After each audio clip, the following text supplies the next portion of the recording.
Man, it's always really fun to watch some of the regions kind of square off and show off their style. And in the case of China, it's Giga Chad unprecedented aggression to the point of, well, we should have seen this coming. And that's basically what happened in this draft. We got Damwon Kia versus Longju Gaming.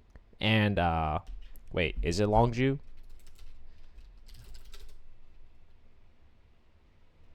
Li Ning, I'm fried. Li Ning Gaming. Anyways, so in this draft, basically, DK came in with a plan, and they executed on that plan. You know, it's like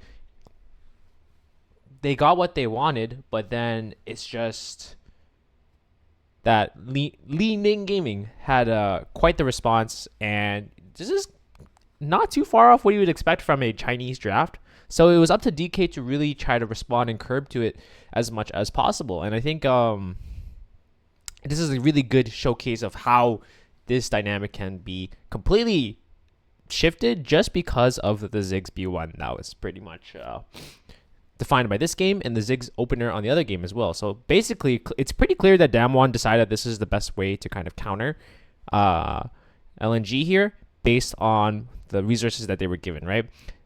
They're willing to give up the Ziggs both games, and you can see how it affects the entire draft here. And I want to kind of break down why it was important for Damwon to basically have these pivot points or draft as closely as possible to ensure to maximize this Ziggs win condition, right? This is a champion that by himself can win games because late game you have the immense wave clear, the immense team fighting potential, let's call it infinite scaling in this sort of meta because eventually, you know, it is the ultimate form of FTB. This is as long range as you can go in terms of slower team fighting. And the moment they see the Ziggs B1 leaning basically respond, they just go Vi Renekton, right? So you got your strong side top laner, and you have your guaranteed lockdown on the Ziggs no matter what. So it's a matter of who playing backwards versus playing forwards in this game, right? Vi is the most guaranteed version of this as you can get, so they want to ensure that, right? And you know these Chinese drafts, they have a certain vibe to them when they go forward. You can just tell, right? And Damwon go all in on this sort of mid lane giga scaling dynamic. They go with the Smolder, they go the Ziggs, arguably too much because the Ziggs is already enough by itself, and then LNG lock the Kaisa. See, when you think of Chinese draft, this is, well, honestly, a lot of this is the usual suspects, you know, it's good. Get him! You know, like, they want to kill these guys, and I think it's a big issue with this draft specifically that Damwon were not able to capitalize on picking up the Poppy in this case because if you're picking Ziggs B1, it's very, very clear that what your win condition is, and they've identified what enemy win condition is on LNG.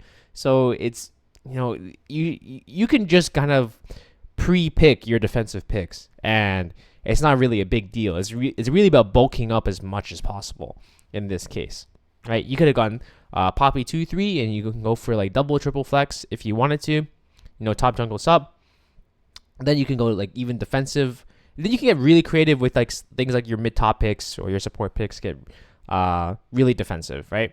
I would say less so in the case of a Ziggs pick because you do probably just need engage supports there, CC supports there. But in terms of everywhere else, you know, you have a lot of flexibility to guarantee decently stronger like top matchup where you can get really creative with certain picks. I could have seen like the Rumble here, not the Rumble, the Kennen here even, or like defensive top laners. And we do understand that the Gnar is banned as an example, but you know, when you're in a draft like this, you can really get away with some crazy stuff. As long as the coast is clear, let's put it that way, right? Kaisa, Rel, Vi, like this is the most Chinese draft I've ever seen. And you should know this is coming, right? The moment they pick Vi and you are Ziggs, right? So, and this leaves them up open to a really nasty Sylas on 5 here. And this is, I think this is the first Sylas pick of the entire tournament, but it's a great one. And I think this is what, a draft like this is what's going to differentiate the good teams from the great ones, because a lot of the teams, they have the data from what's being played, and then they understand that, okay, it's not bad, and we can kind of go with what's proven, or we can bet on what we think is good, and we can cash it out in really good scenarios here, right?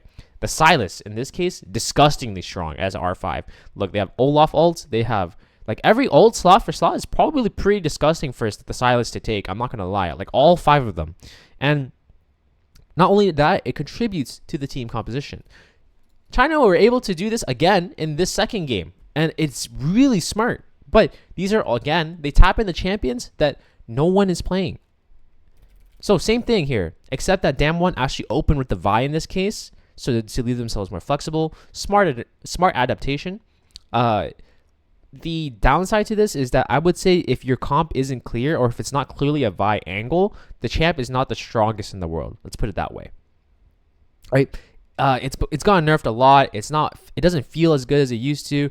And then leaning just straight up go for Camille Sejuani, right?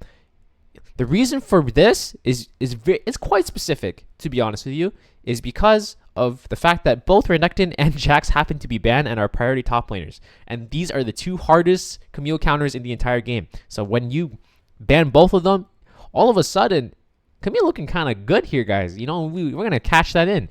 And I think not many teams are willing to cash in on that, you know? Like, they don't realize what's good in the moment, what's good contextually.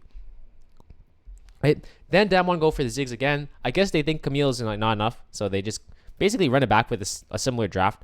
I do like this Poppy adjustment, though. So now they are threatening the Poppy into Camille matchup whenever they'd like. So Kingen can, like, sort of, let's say, minimize that matchup if they want to. They can even do lane swap tactics, and then the Poppy's still useful, while the Camille is, like, arguably less so.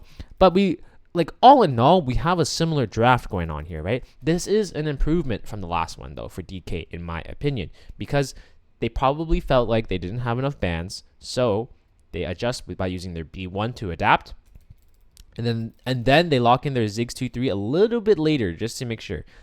This is as late as it can go without completely removing the option, because if they let it through the second phase and try to greed it, they will probably just not be able to get it because it'll likely just get banned, because it's still good enough, right? So LNG basically do the same draft because they're kind of down.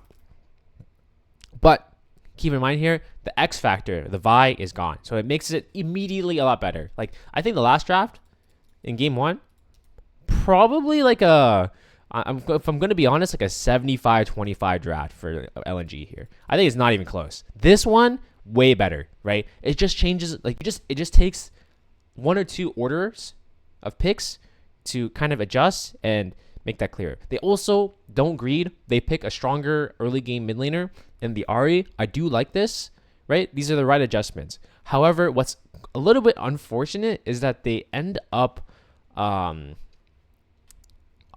in for the soft self counter pick on top lane with the Sante into the Camille. A little unfort, let's put it that way. And there was a couple options in terms of what they could have done, but this is probably one of the harder ones to kind of opt in for. So I do like the Ziggs Poppy flex. I think it's doable.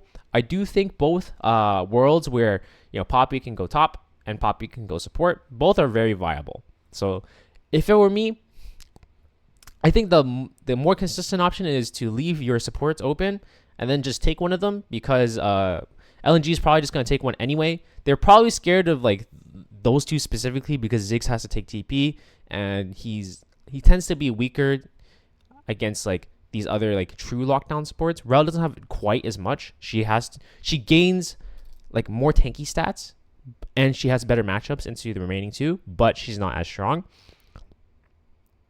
And in this case, with the self counter, right, you don't have much of a pool left. So you either just deal with it and you self counter, or you pick a more volatile matchup top lane.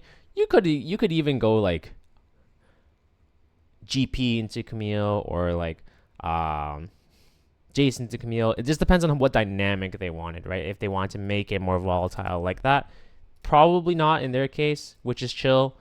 But, you know, it doesn't feel any better. What I didn't get to mention, though, was this Galio pick as well. I do think this is really nice. Like, this is, again, things that people are not tapping into. I think this world's meta is not locked in at all, by the way. Um, it's just a matter of identifying what the meta needs based on the comp and kind of just addressing those needs, right? LNG, no one's playing these champs, right? Kaisa, everyone's afraid. Everyone's playing like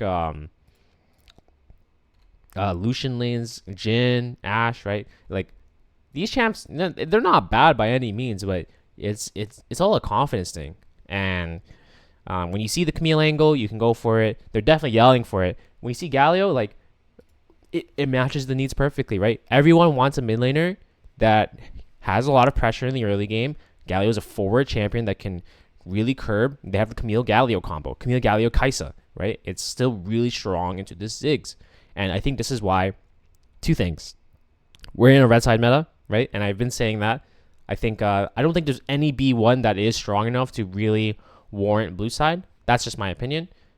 Two, I think being able to respond to these picks and knowing what options you have is absolutely key. Good adjustment from DK from game 1 to game 2, but I think the Chinese aggression just hits different. So hopefully that gives insight to you guys. I'll catch you in the next one.